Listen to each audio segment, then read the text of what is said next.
So I'm Erin, and this is my video response to Alex IAmNotATitan's video blog about his favorite album. So I was going to talk about my favorite album. I had a really hard time picking a favorite album because I'm sure, like a lot of you guys, I go through stages where like my favorite album for one part of the year, like one part of my life, is not applicable for other parts of my life. And so I had a really hard time finding one. But I would probably say my favorite album this time of my life is Deloused in the Comatorium by the Mars Volta.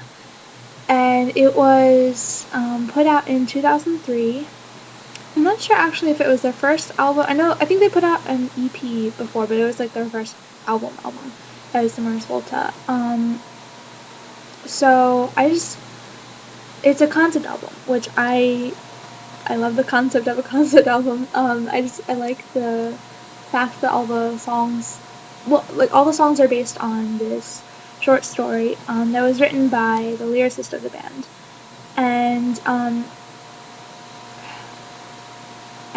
the story is about this guy. Serpentaxt is his name, and he's based on a person that the band used to know who actually died because of drug overdose. So in the story, this guy, Serpent, he does a bunch of drugs. He overdoses on like morphine and rat poison or whatever, and he goes into a coma.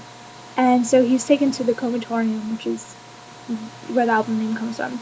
And while he's in this coma, which lasts a week, he basically goes on this like psychological journey through his psyche, and like he has all these revelations about himself and about the world, and it's this weird like fantasy world that he lives in for a week. And then when he comes out of the coma after a week, and he sees the way the world really is and how it doesn't fit in with how the world was in his coma, and so he's so disappointed with the way that the world actually is that he kills himself because he can't bear to live in this kind of world. So it's a really interesting story, and it's certainly very rife with emotion and lots of potential to write really cool songs. So anyway, that's the story of the album. The second question, how did you find this album? And I actually found the band, I found them over the summer. I think I was looking up bands that were sort of in a similar genre, and I stumbled across Mars Volta, which I think is kind of funny because like they're so hard to categorize. I don't even know what band I was looking at because there's nothing that is even remotely similar to the Mars Volta, I think. So I found them, and I listened to Bedlam and Goliath. That was the first album I listened to, and I just fell in love with them. And then I listened to this album a few times when I first started listening to them, but I didn't really get into it. But once I got more into the band, then I listened to this album again, and I was just like, wow, this is just absolutely genius. It's so complex and so just emotionally moving that I absolutely love it. So that's how I found it. How would you describe the style of music as a whole? Like I said before, it's really hard to categorize Mars Volta because they're so much in a genre of their own. I would say, there's like one or two other bands, like Fall of Troy is probably the most similar, but I don't think they're as good personally. They're good, they're not as like technically complex. So anyway, I don't want to get into that.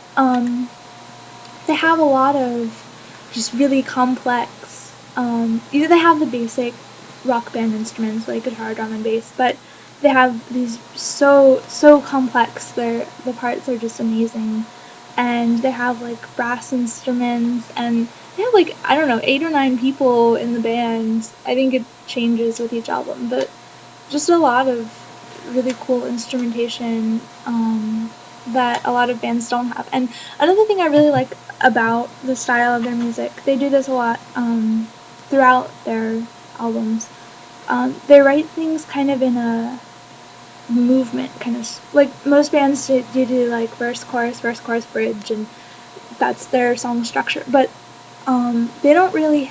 I mean, they have choruses in a lot of their songs, but I feel like they have these different movements. Like the songs, especially the really long ones, they'll start out one way and then it'll shift to another mood, and then it'll just do this long instrumental, and then it'll maybe shift back to the first mood. But I love the way it's like.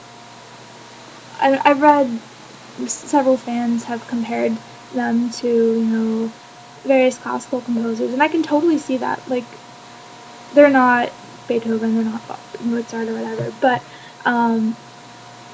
they have that same ability to just write all this stuff with the same emotional feeling. I don't know what I'm saying. So anyway, that's the style of music. I don't know where that last part went. Okay, question 4 is, describe the intro. Is it abrupt or slow, dramatic or relaxed? Actually, one of the things I love about this album so much is the intro. There's this, the first song is Sun et Lumière. I don't know how you say it, because all their song names are just totally weird. But, it's this short little song that begins really slowly. It's like a slow build up to a little short vocal part, and it's just like a little 4 lines or so, and then it shifts to a drum beat, and then that immediately goes into the second song, which is Inertiatic ESP. I don't know what ESP stands for. I looked it up once, but I forgot. So they have this really cool, like, the first several times actually I listened to the album, I didn't even know they were separate songs, because it's just such a seamless transition. But there's a wonderful build up to the first song that I love. So that's really good. And then it goes like straight into this hectic, like really intense song, which is the second song, and then it's really well done. I like it a lot. Question 5 is, where is the climax of the album? At what song or verse does the album spike in emotion? One of the things I actually like about this album is that I wouldn't say there's one spike in emotion, really. There's several climaxes, and within each song there's a climax because of the movement structure of it, which I love, because there's so many songs that just like they tug at like some part inside of me that they're so powerful emotionally, and I love that. Even up to the second song begins with this, it's this like soul-wrenching vocal part. It's absolutely beautiful. And then the last song I'll talk about the last song in a minute. So anyway, number 6 is, how does it end? Does it feel conclusive? Several times when I listen to this album, after the last song ends, I feel like, wow, that was so abrupt. But if you listen to the last song, it's really long. It's like 8 minutes long, and it begins with this. The song is about it's called "Take the Veil, Serpentax," and it's it's about Serpent's death, because he's reached that point, and in the story, and so it is an ending, definitely, like the story-wise, and then it has this awesome building, like climactic instrumental in the middle, and then it ends with a sort of a reprise back to the beginning of the song. But it's really good, and I was listening to it again right before doing this, and it really, if you listen closely to it, it really is conclusive. Even though it feels abrupt, it definitely ties the album together, so I love that.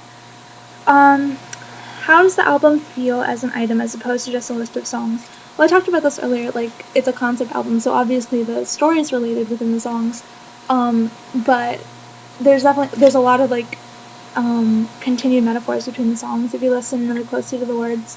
So it's definitely an item, and I absolutely love that. And overall, what emotions does this album make you feel? I talked about it's so emotional, and it's it tugs, deep inside. I am actually running out of time because I need to make this under 10 minutes, so I'm not going to repeat what I just said earlier. But yeah, this album's really great, and you should totally pick it up because it rocks my socks off. And you should just listen to all of their albums because they're all fantastic. So thank you for listening. Bye!